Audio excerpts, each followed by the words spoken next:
Hi everyone, welcome back to my channel. I'm Hendrika, your guide to Once Upon an Orchid. And today we're going to talk about something quite unusual, which is about variegated plants. Basically variegated orchids. Yes, I mean, you probably know that there are variegated houseplants such as Monstera Thai constellation, philodendron ghost. This is my ghost. I like this a lot, Yeah, so during the pandemic, the variegated houseplant interest just boomed. But did you know that actually orchids also have variegated forms? So let's deep dive into what they are. I've got some in my collection, and yeah, stick around. What does it mean when the plant is variegated? Well, if you look up Google, and I'm just going to read off what it says, it means that it's a genetic mutation. It is caused by a plant gene that results in the lack of chlorophyll. It can be patchy or streak marks and all sorts. Another one, which is the word chimerism, which is where you get two sets of genes spliced, and then after that you join them together to create one plant or one set of genes, and therefore you get patches of different white, yellow, and green, and that can be chemically induced. And some of them also, which is not a good thing, can be caused by viruses, radiation, and other chemicals. So the best way to find a variegated plant is through natural means.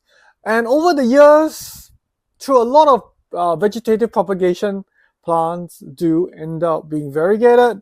Sometimes the plant also, through tissue culture, because they keep dividing really quickly, sometimes this mutation do happen, and that's how I was told the Monstera Thai constellation was first discovered. Now, I actually have discovered my own variegated orchid throughout my shopping, and also I bought some. But there are actually two that I discovered when I was walking around one of the orchid nurseries here in Brisbane, basically Rob Trost, Roland Orchid. He lives further up in WMUM. I was visiting him and I came across two. I'll show you in a bit. And then some are also like people discovered them or found them in tissue culture, and then they started to propagate it. All right, so let me show you what I have. And so how did I actually learn about variegated orchids was when I was fairly young. I can't remember what year. Maybe I was 18 when I first started growing orchids. I visited my mom's hometown in Swatao, the Teochew area, and I remember going to a rooftop garden where this person was growing cymbidiums, and he was talking to me about how the leaves had golden edges. Yeah, he said that these plants are really expensive because they sell the plant by single pseudobulb. They said that, oh no, the more yellow it is, or the paler it is, or the more streaks it had, the more pricey it became. Back then, as a young person, I'm like, oh, okay. So I bought some and I tried and didn't think much about it. Back then I was like, oh, it's so pricey. But in Singapore, nobody really was like super crazy about it. I guess, variegated plants is like buying art. If you like it, you like it. You don't like it, give you also you don't want. Fast forward now to, pandemic, COVID area. Everybody started to like freak out. Oh, it's so pretty. Let's grow some variegated plants and do it in the house with cabinets and whatnot. And then the price just zoop. And the appreciation increased. Okay. So then how does it equate to orchids? Because orchids because they are also plants, they do have mutations. And let's have a look at what I've got in my home here in Brisbane and what are the other types that I have seen in circulation. So first one I want to introduce to you is Phalenopsis Sogo Viven. As you can see, it has got a lot of pale and yellow coloration on the leaf. So for this plant, as you can see, okay, a lot of the leaves, front and back, are very yellow. Where did I buy this from? I bought this from Bunnings in my local one, I think at Castledine, can't remember now. But they had several different types. Some were more green than others. I should have made a video on how I select variegated plants. There is one coming for another plant hanging there. I picked this because it's so yellow, super yellow. Look at the streaks of it. And all the earlier ones as well. All, see? More yellow than green, and I like that. Actually, honestly, this is purchased as a gift for my darling. She's the one who influenced me to appreciate, okay, this plant. In Singapore, I think it's quite common, but really to find one that is more yellow than green really is a gem. You may not like so yellow. Some people think that highly variegated plants look sick. And it is true, even I feel that some very, very yellow monsteras and other kind of mutation kind of ew. And also, I bought this plant for the leaves and not so much for the flower. Of course, as a judge, if you are to bench it, I would rather bench it in the foliage category rather than in the flowering category. Over here, we have another variegated orchid, and this time, if you're familiar with the way it grows, this is a variegated vanilla. Now, you also would probably know that vanilla are edible orchids. We use the capsule as flavoring. This variegated one, again, I found this at my local Bunnings. Yes, my local Bunnings seems to have a lot of cool stuff. The reason why I picked this, it has more yellowed streaks than green. I'm a fan of a lot more yellow, but I like a good balance as well, where the yellow is prominent and so is the green. Check out this leaf. So pretty, where you see that the yellow and the green is almost at a alternate arrangement.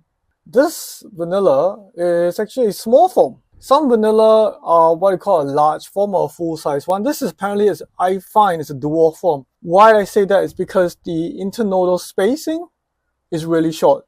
If it was a full-size vanilla, the internode will probably be one leaf here and then the next leaf there. And the leaves will be a lot bigger. I don't know, but this seems like a full-size grown plant, okay? Not as a seedling, but probably from a division. It's because I don't know, I can't see from the bottom, okay, any young leaves. Maybe it dropped out. Again, I bought this plant because for the leaves and not so much to try and get fruit out of it. Okay, the next two plants that I'll be talking about are the ones that I discovered at Rolling Orchids. This one looks like a normal Papilionanda, right? No, look closely. Check out the pale green streaks on this plant. Yes, I discovered this while walking through the nursery. This has been around for a long time. Look at the profound yellow streak here. And this was the only plant among the whole lot that this is variegated. And I was so pleased I spotted it at the nursery.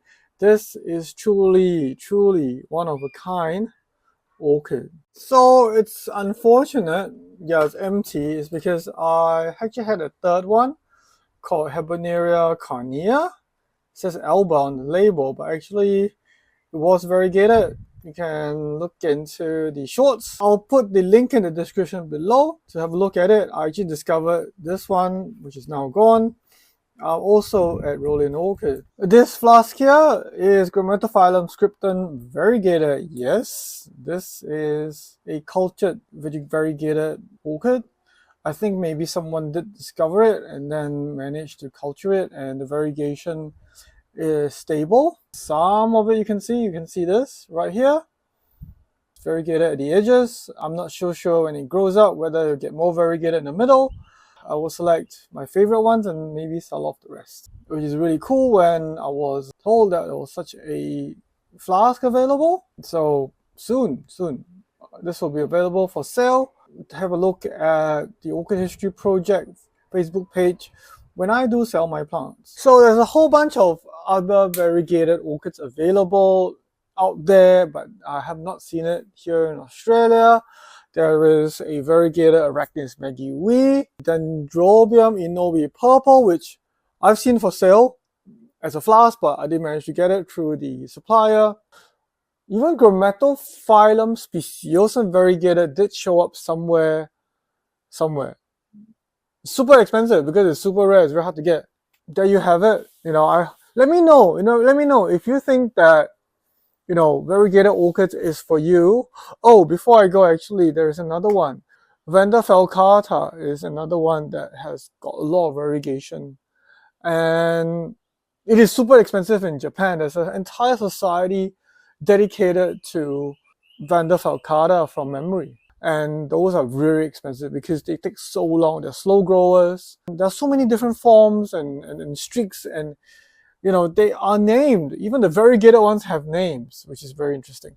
Yeah, in Australia, yes, I think some people I heard do own a collection of variegated Vanda falcata. I have yet to get my hands on one. Maybe if I go to Japan, I see a flask, I'll bring it back to Australia. So yeah, let me know if you find that variegated orchids is for you. It's something that you enjoy. What's the most expensive plant you have bought that's variegated? Yep. Without further ado, I'm Hendrika, your guide to Once Upon an Orchid. I'll see you all in the next video.